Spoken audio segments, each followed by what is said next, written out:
I dati di Confcommercio hanno investito l'intera regione Friuli-Venezia Giulia come un pugno che pone di fronte a sfide importantissime in questo contesto.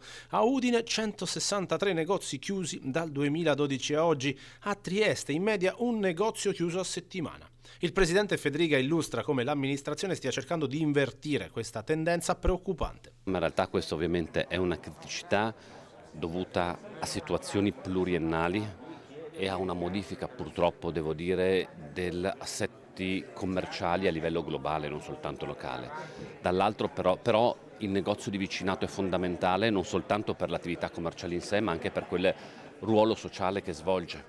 Non a caso noi le misure che abbiamo messo in campo proprio con l'assessore Bini, con la sua delega al commercio, sono mirate a incentivare e supportare dal punto di vista economico e non solo tutto il commercio al dettaglio e l'attività di vicinato. Abbiamo iniziato da qualche anno, i primi frutti li stiamo vedendo, ma noi puntiamo sul medio e lungo termine con la consapevolezza che siamo di fronte a un mondo che è radicalmente cambiato. Basti pensare che una volta il grande competitor era la grande distribuzione, oggi i grandi competitor sono in realtà la vendita online. Cambiato il mondo, però noi su questo dobbiamo ovviamente cercare di supportare le nostre realtà e lo stiamo facendo concretamente. Con il presidente della regione abbiamo poi parlato del caso legato al tagliamento con il sindaco di Latisana, Sette, che ha acuito le tensioni tra le diverse comunità, andando a mettere in discussione il parere dell'esperto Rinaldo. La priorità per la questione è comunque una sola: la sicurezza dei cittadini.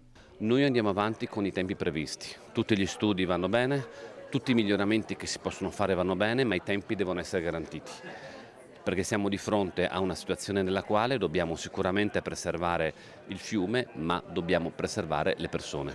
E non è un fattore preservare le persone diciamo secondario, e quindi noi vogliamo mantenere i tempi e fare gli interventi necessari per mettere in sicurezza l'area, e ovviamente principalmente l'area di Latisana, che è quella più a rischio, ma non solo, e quindi il meno impattanti possibili ma i più efficaci possibili.